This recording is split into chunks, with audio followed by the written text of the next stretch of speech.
Bonjour à vous voyageurs, vous vous êtes certainement déjà posé la question quelles sont les preuves réelles que nous avons du paranormal et des pouvoirs psy. Eh bien peut-être qu'elles ont été trouvées avec un homme simple, un concierge de Chicago, qui affirmait pouvoir imprimer ses pensées sur un film Polaroid. Il n'était pas médium, il n'était pas magicien, c'était un homme ordinaire qui fixait l'objectif et l'image apparaissait. Impossible. Ben, pourtant tout ça s'est vraiment passé, ça a été documenté, vu par des témoins, étudié. Nous allons explorer l'un des cas les plus troublants et peut-être les plus dérangeants de l'histoire du paranormal moderne, celui d'un homme qui prétendait pouvoir projeter ses pensées sur du film instantané. Mais avant toute chose, soyez les bienvenus sur ma chaîne La Carte du Surnaturel. Je m'appelle Marie-Élise, j'étudie les lieux étranges et j'enquête sur les mystères de notre planète. Alors si ça vous intrigue, n'hésitez pas à vous abonner et sachez que devenir membre vous donne accès à des contenus cachés. Allez, c'est parti.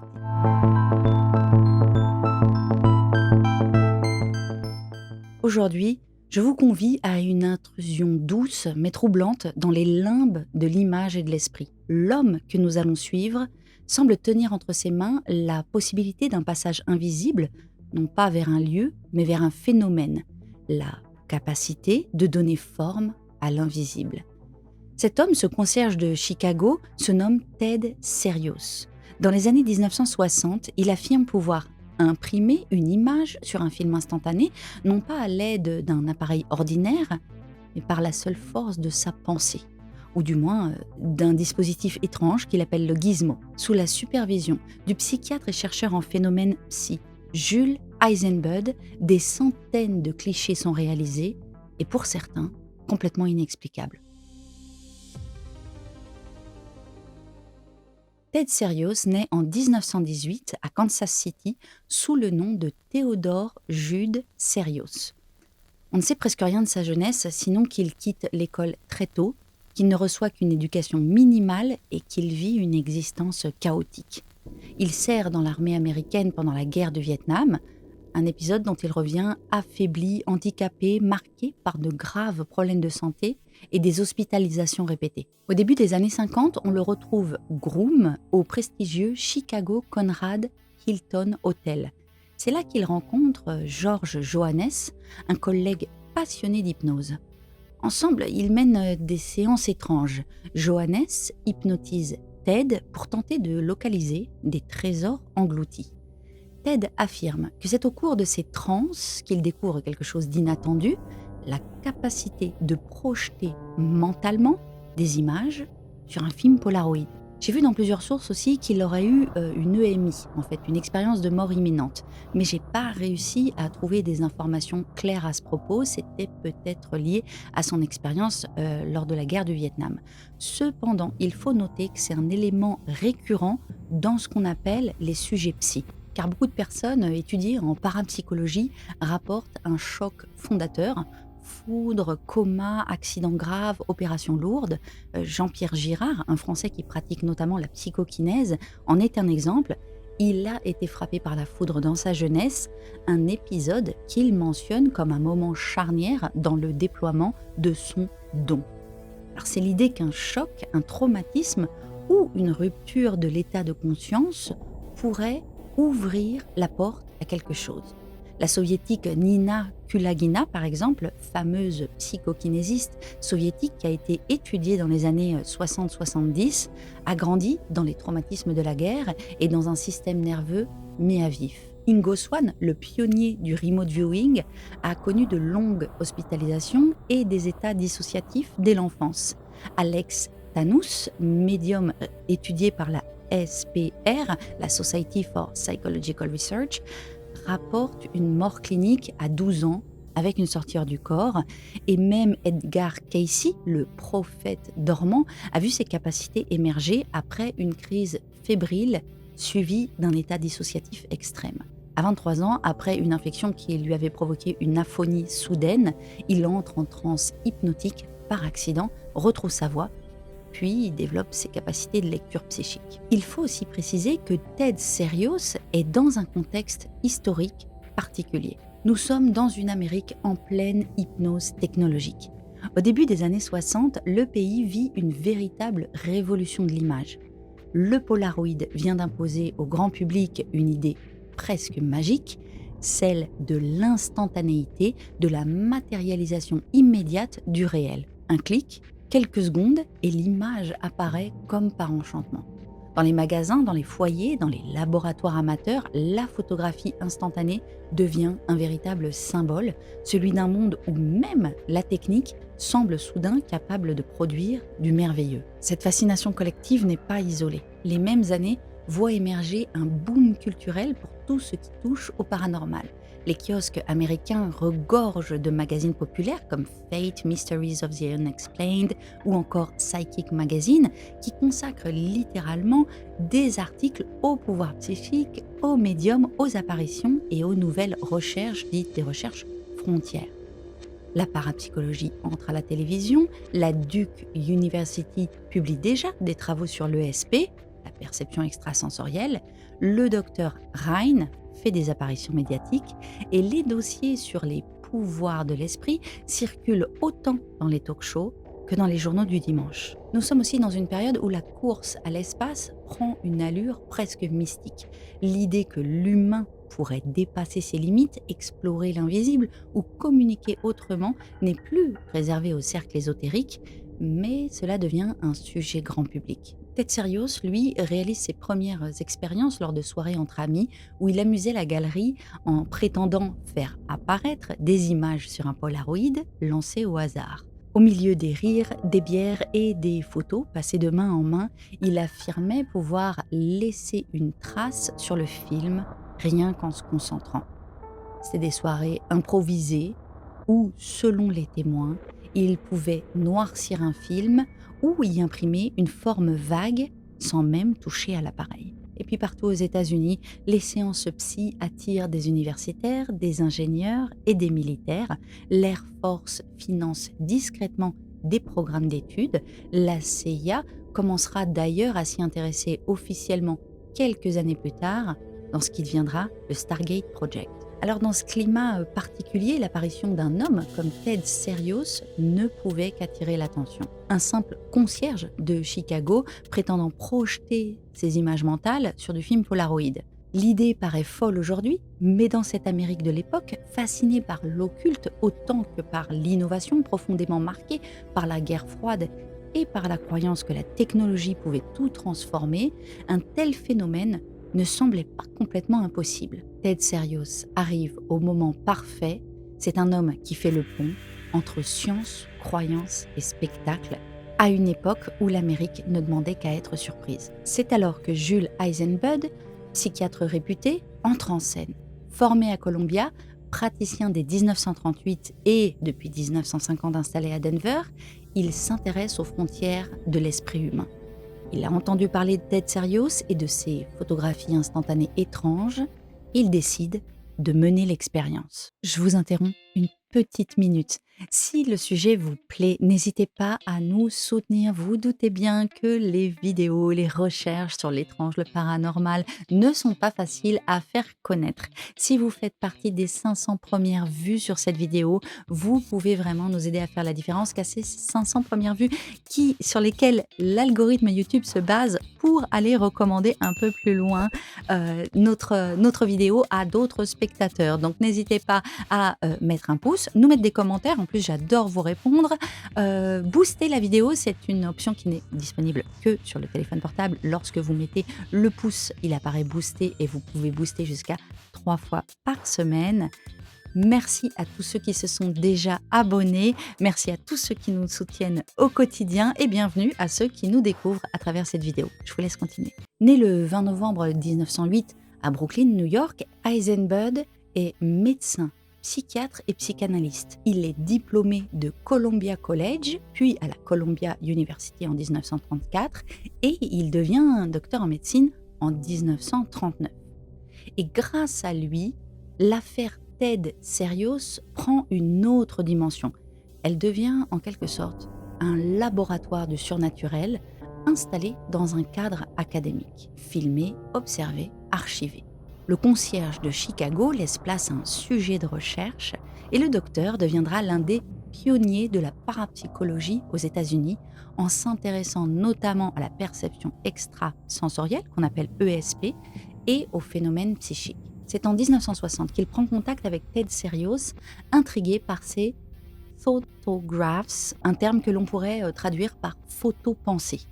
Serios, de son côté, annonce qu'il peut visualiser mentalement un lieu ou un objet, concentrer son image, puis qu'un film Polaroid sera exposé à travers un tube, le fameux gizmo, posé entre son front et l'objectif, et que l'image apparaîtra, parfois floue mais reconnaissable. Les photographies instantanées offrent peu de marge de manœuvre pour la retouche, clairement, puisque c'est du plein développement. Ça renforce l'énigme. Le fameux tube qu'il met contre son front, qu'il appelle un gizmo, qui pourrait se traduire en français par un truc ou un machin, est parfois décrit comme étant métallique, d'autres fois réalisé avec un film de pellicule roulée. Et donc cet objet devient presque un personnage à part entière, parce que dans certaines séances, Serios l'utilise pour concentrer son énergie mentale. Eisenbud réalise des centaines de séances entre 1964 et 1967. Selon lui, certaines conditions semblent écarter la manipulation volontaire. Le film instantané n'est pas retouchable, l'appareil est pointé depuis une certaine distance et les observateurs sont multiples. On raconte que certaines images apparaissaient même sans que la pellicule ait été débobinée, ce qui, sur le plan classique, rend l'apparition d'images pratiquement impossible. Les premières séances contrôlées commencent dans un silence presque religieux. Eisenbud installe le Polaroid, vérifie la pellicule, neutralise les sources de lumière parasites. Ted Serios se place face à l'objectif, le gizmo posé contre son front comme une antenne minuscule pointée vers l'inconnu. Puis il se concentre. Le déclic retentit, le film glisse hors de la caméra, encore vierge, encore intact.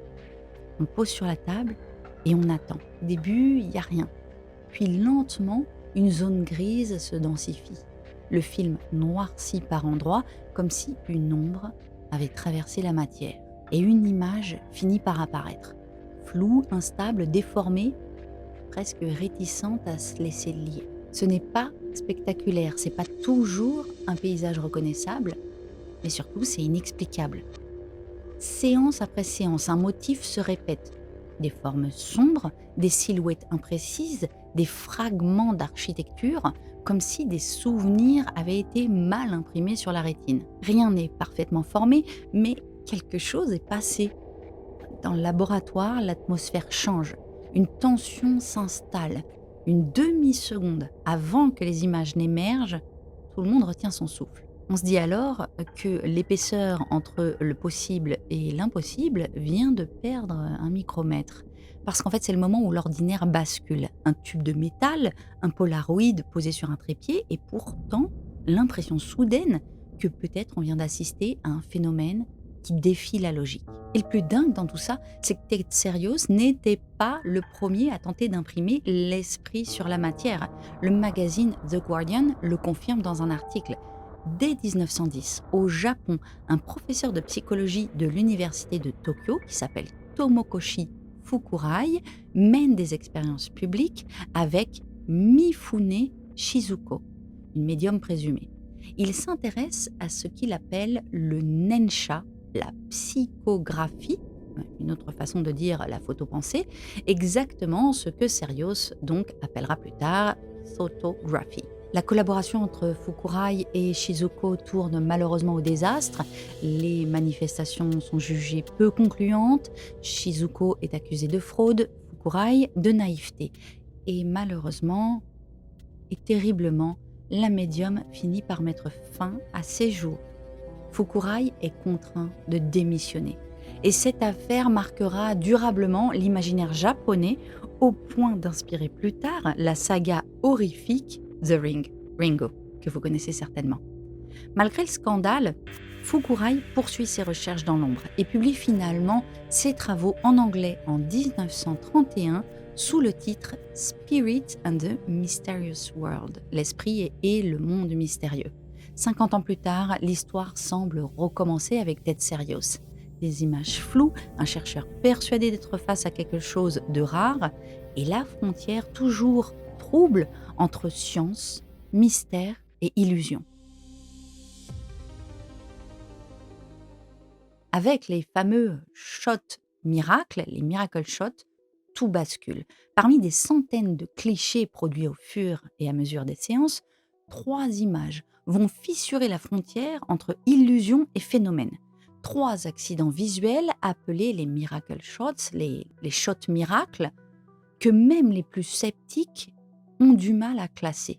Alors je vous préviens tout de suite, j'ai trouvé des dizaines d'illustrations, des photos produites par Ted Serios, mais j'ai pas pu formellement identifier, à part la première, lesquels étaient les 2 autres miracle shots en question. Donc je vais vous montrer, je vais vous expliquer. La première image est certainement la plus dérangeante. Une photographie qui représente de manière troublante la façade de l'hôtel Hilton de Chicago. Un bâtiment massif, reconnaissable par ses lignes verticales et sa forme étagée. Ted Serios jure de n'y avoir jamais mis les pieds, et pourtant l'image, bien que déformée et semblant aspirée sur les bords, reprend des détails architecturaux précis. On dirait un souvenir mal imprimé sur la rétine, ou une sorte de rêve figé par accident sur un carré de film. Vient ensuite un cliché encore plus étrange, une sorte d'objet cylindrique suspendu dans un flou laiteux, sans perspective, sans ombre, sans contexte. Aucun des témoins présents n'a pu l'identifier. Certains y voient un morceau de tuyau, d'autres un wagon miniature et d'autres encore une capsule futuriste. Mais personne ne parvient à dire comment un objet au contour aussi net a pu se former sur un Polaroid que personne n'a touché. Et le troisième enfin est presque un message crypté. Sur le moment, personne dans la pièce ne comprend ce qu'apparaît sur le film, une forme abstraite, asymétrique, qui ressemble à la moitié d'un plan ou un symbole industriel. Et c'est que bien plus tard, en consultant des archives, qu'un professeur reconnaît le motif, une structure métallique datant des années 30, reproduite dans un ancien manuel technique, aujourd'hui introuvable. Comment cette image a-t-elle pu se retrouver là ? Il n'existe aucune preuve que Serios ait eu accès à ce document. Et pourtant, la correspondance est vraiment frappante. Et ces 3 clichés deviennent en fait le cœur du mystère. Des images trop floues pour être des preuves, mais trop précises pour être de simples accidents chimiques. Et c'est le moment là où on doit faire un choix. On classe tout ça dans les illusions, ou on accepte qu'il y a peut-être quelque chose là, juste au bord du réel. Pour Jules Eisenbud, ces 3 clichés sont un choc silencieux. Au début de l'enquête, il s'attendait à observer un phénomène psychologique, une suggestion, une illusion collective, ou peut-être un simple tour habile.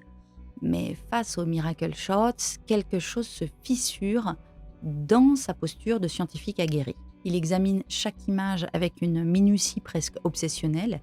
Il tourne les polaroïds sous la lumière, il vérifie les bords, il cherche une trace de manipulation, une empreinte grasse, une ligne trahissant une diapositive miniature.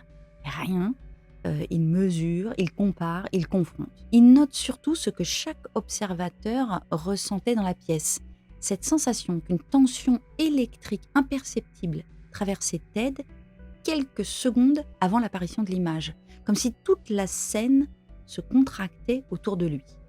Eisenbud n'est pas dupe, il sait que la parapsychologie est un terrain miné. Mais il sait aussi reconnaître ce qu'il appelle des données anormales cohérentes. Et ces clichés, même flous, même incomplets, sont cohérents. Ils reviennent, persistent et se répètent. Et dans son carnet, il écrit une phrase qui résume tout. Je ne sais pas ce que je vois, mais je sais que je le vois. Un exemple remarquable dans toutes ces expériences, c'est une photo que Ted a produite spontanément après que Eisenbud lui eut proposé de visualiser son propre ranch, donc le ranch d'Eisenbud. Une nouvelle cartouche de Polaroid fut utilisée et Eisenbud fabriqua un gizmo pour Ted sur le moment. Et après plusieurs blackies, des images noires à peine formées, qu'Eisenbud qualifiait d'embryonnaires, Serios finit par produire une photographie reconnaissable de la propriété d'Eisenbud, montrant la maison du ranch et la grange voisine. C'est déjà dingue en soi, mais en plus, il remarque que la photo ne ressemblait pas à la maison et à la grange, telles qu'elles étaient à l'époque même où ce cliché a été produit.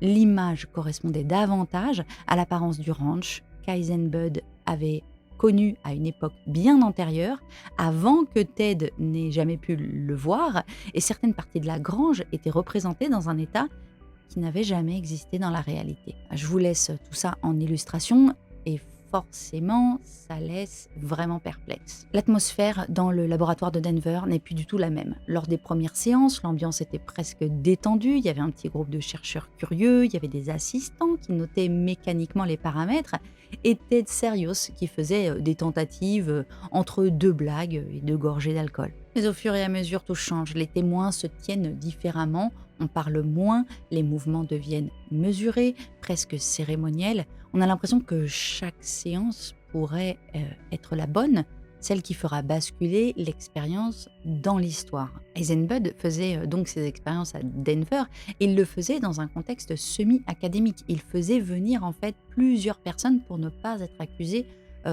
d'être partial dans cette histoire. Il y avait des étudiants en psychiatrie, des assistants de laboratoire, des observateurs indépendants. Ils étaient là pour vérifier les appareils et contrôler le protocole.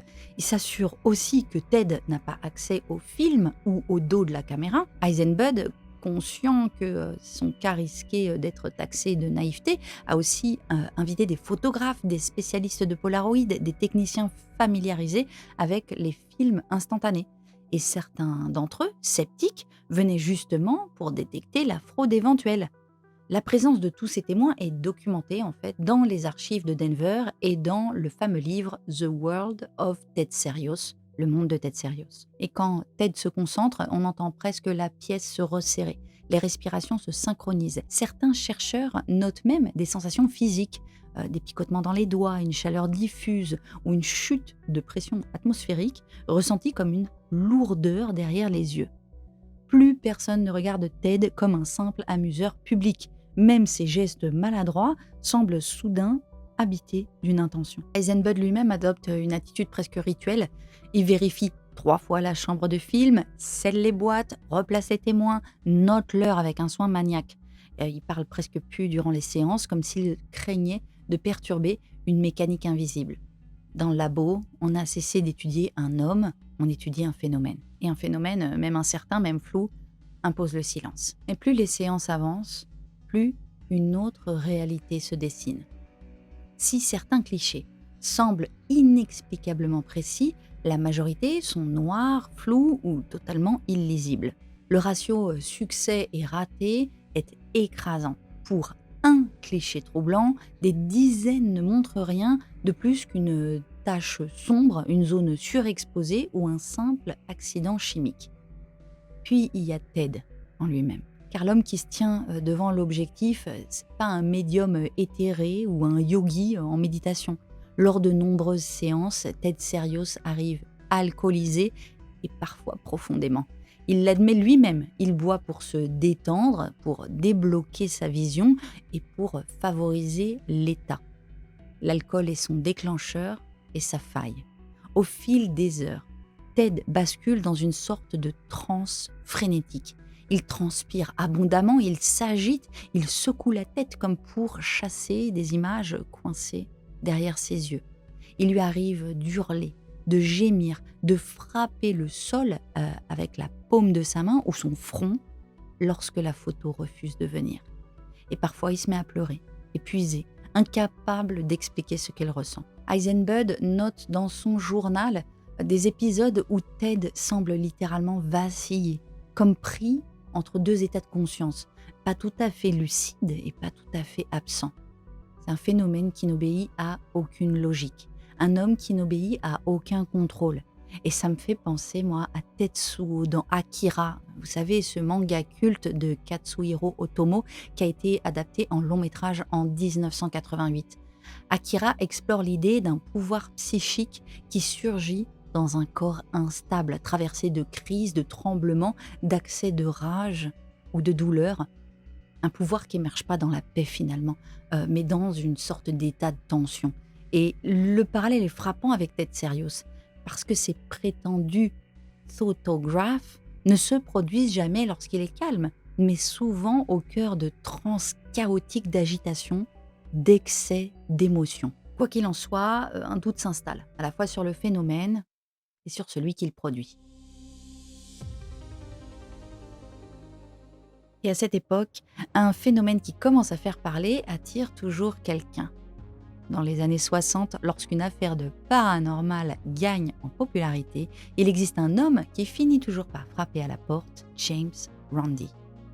Randi, c'est un prestidigitateur de formation, sceptique, acharné par vocation et qui arrive avec un objectif très simple, démonter le phénomène. Dès son entrée dans le laboratoire de Denver, il ne s'intéresse ni à Ted, ni aux émotions, ni à l'atmosphère. Il marche droit vers le gizmo, ce petit tube que Serios pose devant l'objectif comme une antenne mentale. Et il le prend dans la main en silence. Pour lui, le mystère ne vient pas d'un don invisible.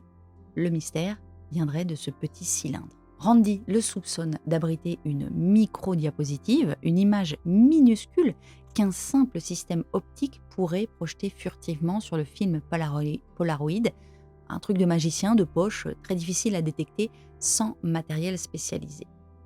Alors, les règles changent.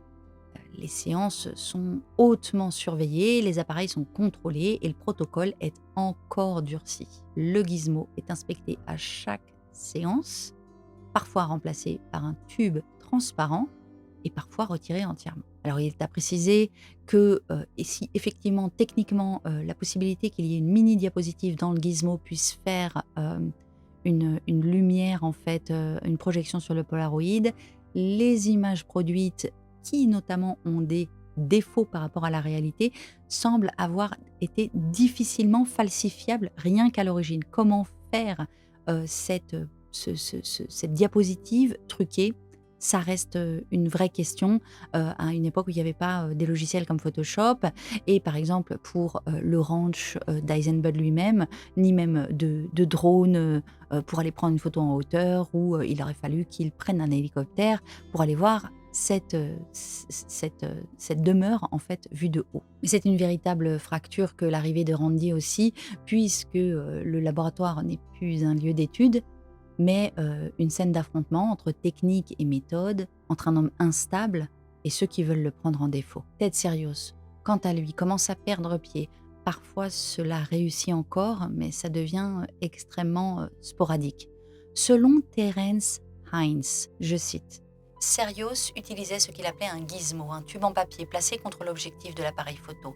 Il affirmait que cela l'aidait à focaliser son énergie mentale et à la diriger vers le film. Mais il utilisait également quelque chose dont il ne parlait à personne, un minuscule tube d'environ 2,5 cm de long et d'un peu plus d'1 cm de diamètre. Ce tube contenait une petite lentille grossissante à une extrémité. Dans l'autre extrémité, on pouvait insérer un morceau découpé d'une diapositive de 35 mm standard. Et une fois bien aligné, ce dispositif projetterait l'image du morceau de transparence sur le film de l'appareil Polaroid. L'appareil était suffisamment petit pour être dissimulé dans la paume de la main, ce qui permettait de l'utiliser même lorsque le plus grand gizmo en papier n'était pas là pour le cacher. Et lorsque Randi met en doute le gizmo, Eisenbud n'a plus vraiment le choix. Si le tube est un artefact, le phénomène entier s'effondre. Et s'il ne l'est pas, le cas Ted Serios devient encore plus incroyable. Alors vient le moment le plus redouté, les séances à main nue. Eisenbud va demander à Ted, cette fois sans rien, à main nue uniquement. Plus de tube, plus de métal, plus de prétexte. Ted accepte. Peut-être pour prouver sa bonne foi, peut-être par orgueil, peut-être parce qu'il pense réellement pouvoir le faire. Il ne reste plus que Ted, son esprit et un Polaroid braqué sur lui. La première tentative est un échec complet. Serios tremble, transpire, s'agite, il s'énerve. Résultat, le film est totalement noir. Le laboratoire reste silencieux, mais un silence dur, fracassant. La deuxième séance, quelques jours plus tard, n'est pas meilleure. Des taches floues, rien de lisible. Randi sourit en coin. Les sceptiques prennent des notes. Et puis, sans prévenir, l'image finit par apparaître. Une silhouette d'objet, un fragment de motif, quelque chose d'imparfait, mais suffisamment formés pour troubler les observateurs. Le film n'a pas été touché, Ted n'a rien en main, il n'y a pas d'outils, pas de tube, pas de lentilles cachées. Juste un homme et une anomalie photographique sortie de nulle part. Dans la pièce, personne ne parle de miracle, mais personne ne respire vraiment non plus. Et à mesure que les contrôles se renforcent, Ted change. Et ce n'est plus l'homme un peu bourru, un peu instable qui amusait la galerie au début. Il est donc devenu nerveux, tendu, hyper vigilant. Ils se sont observés, scrutés, disséqués, et en fait, il a raison.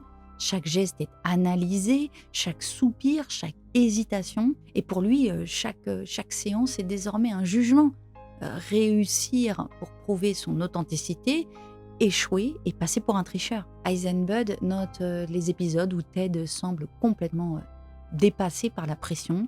Il parle tout seul, il se débat avec ses mains, il frappe sa tempe comme pour débloquer une image coincée et il se met à pleurer soudainement parce qu'en fait, Serios, il ressent cette suspicion comme une brûlure froide. On lui interdit pas de performer, on le défie de le faire dans des conditions impossibles. Et pour certains chercheurs présents, le climat devient presque malsain. Les sceptiques attendent l'échec, les pros-serios espèrent un miracle, Eisenbud tente de maintenir l'équilibre et Ted, au centre, s'effrite. Les séances, c'est plus des expériences, c'est des combats.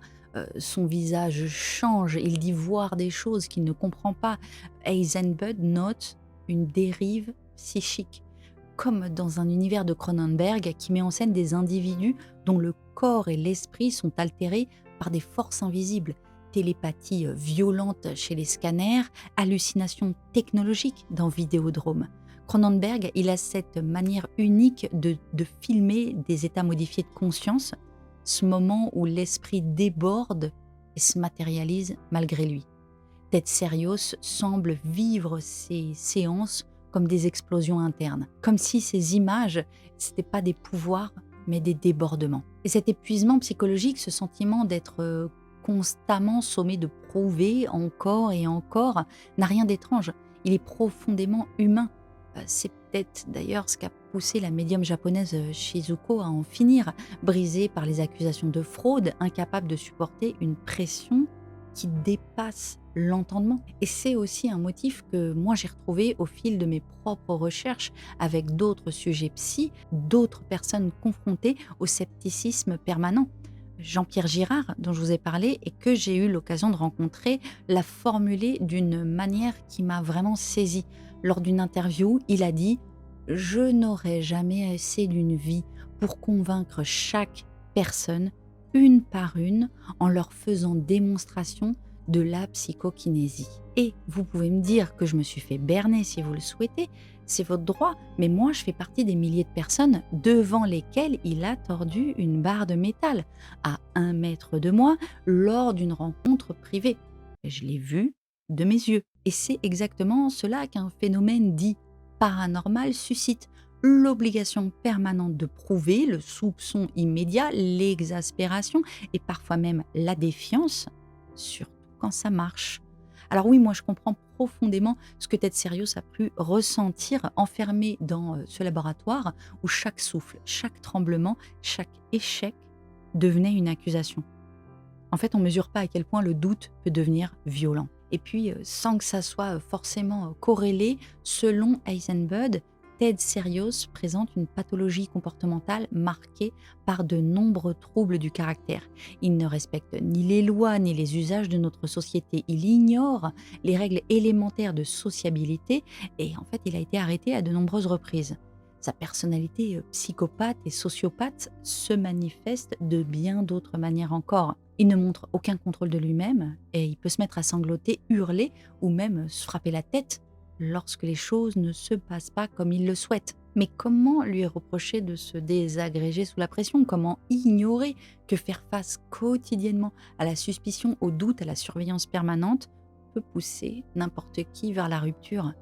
Et puis surtout, est-ce que la maladie mentale exclut les expériences psy? Est-ce qu'on peut affirmer sans hésiter qu'un trouble du comportement invalide systématiquement un phénomène ou au contraire que certaines sensibilités extrêmes, certaines fragilités pourraient cohabiter sans se confondre avec des manifestations hors normes. Et c'est là, dans ce carrefour inconfortable entre psychologie, parapsychologie et fragilité humaine, que l'affaire Serios entre dans sa zone la plus sombre. Car quelle que soit la nature de ces troubles, leur réalité alimente les critiques, nourrit les sceptiques, fragilise toute expérience future. La moindre crise, le moindre débordement émotionnel devient une preuve. La moindre agitation, un argument contre lui. Et tout ça, ça va marquer l'effondrement de Ted Serios. Non pas un effondrement spectaculaire, mais une lente désagrégation. L'homme s'abîme, s'épuise, se perd, tandis que le phénomène, lui, vacille à mesure que son porteur s'écroule. Et c'est ici que la fracture devient irréversible. Il y a ce cliché, l'un des plus souvent cités, une image qui ressemble à Ganymède, l'une des lunes de Jupiter. Heisenberg la montre comme une preuve fascinante, presque un marqueur d'un phénomène authentique. Mais aucun astronome ne la valide, aucun spécialiste ne reconnaît une correspondance claire. C'est une image de plus, trouble, floue, interprétable à l'infini. Un peu comme dans Paprika, c'est un film d'animation de Satoshi Kon qui est sorti en 2006. Les visions prennent l'apparence d'images réelles mais déformées, comme arrachées à la mémoire. La façade de l'hôtel capté par Ted Serios ressemble exactement à ça. Un bâtiment reconnaissable mais tordu sur les bords, comme s'il venait d'un rêve plutôt que du monde réel. Et ce qui devait être une ascension devient alors une chute. Chaque élément, la personnalité de Ted, le gizmo, l'alcool, les tensions, les doutes, finissent par peser plus lourd que les images elles-mêmes. La photographie, comme beaucoup de phénomènes psy, glisse dans une zone périphérique, ni acceptée par la science, ni totalement écartée, simplement en suspens. La parapsychologie, elle aussi, évolue dans cette marge fragile, parfois moquée, souvent rejetée par la science dominante, une histoire longue et accidentée que l'on retrouve dans les archives, des travaux de Robert Harré jusqu'aux analyses contemporaines. Dans cette histoire, Ted Serios devient un chapitre parmi d'autres, fascinant, dérangeant et impossible à classer. En 1967, Heisenberg publie The World of Ted Serios, un livre entier consacré à ses séances, à ses films et à ce mystère. Mais le gizmo reste suspect, les séances sous alcool restent problématiques, et l'homme lui-même, instable, tourmenté, parfois perdu, projette une ombre immense sur le phénomène. Alors au moment de faire le bilan, il n'y a qu'une seule conclusion possible, aucune résolution.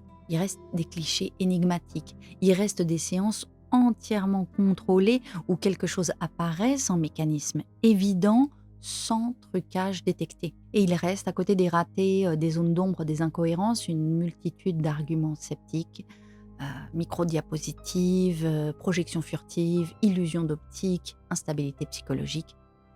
Les sceptiques ont raison sur certains points, les défenseurs du phénomène ont raison sur d'autres. Et au milieu, il y a une matière grise, dense, dérangeante. C'est l'ambiguïté. Même Heisenberg, pourtant convaincu d'avoir vu quelque chose, laisse derrière lui un livre qui n'ose jamais trancher. À la dernière page, il reste perplexe, et nous aussi. Alors Ted Serios, fraudeur, visionnaire, porteur d'un phénomène réel, il a parfois produit jusqu'à 70 images dans une séance, et un jour, sans aucun contact avec l'appareil Polaroid, depuis une cage de Faraday dans laquelle il était enfermé. Rien, aujourd'hui encore, ne permet de comprendre le phénomène. Et comme dit Thomas Rabeyron, qui a particulièrement étudié le cas Ted Serios dans son livre Codex Anomalia, il semble qu'il y ait un phénomène de neutralisation sociale qui entoure ce genre d'expérience exceptionnelle. Les scientifiques interviennent, installent une polémique malgré l'évidence des résultats, et sous prétexte que cela ne rentre pas dans le cadre habituel et étudiable par la science, le mettent tout simplement de côté en affirmant que ça n'existe pas. Ted Serios restera pour toujours à cet endroit précis, sur la ligne extrêmement fine qui sépare le possible du doute, l'humain du paranormal, la preuve de l'interprétation. Là où parfois se tiennent les mystères qui refusent de mourir. Voilà, j'espère que cet épisode qui sort un peu de mes sujets habituels, d'habitude je parle de lieux vous aura plu. J'ai pensé qu'il était extrêmement important d'en parler parce que ce cas est, à mon sens, emblématique et pas beaucoup documenté. Moi, je n'en avais jamais entendu parler avant de commencer ces recherches et je suis ravie de vous l'avoir exposé. Je vais vous laisser, comme d'habitude, ici et là, des playlists pour continuer d'enquêter avec moi sur les mystères de notre planète. Si vous trouvez le bouton like, n'hésitez pas à l'attraper. D'ici à la prochaine, portez-vous bien et moi je vous dis ciao. J'avais rien pour le bêtisier aujourd'hui. J'ai pas dit de bêtises, je me suis dépêchée, j'ai faim. Ta tête de cochon dingue. Il a entendu que c'était fini, regarde, il est venu passer sa tête.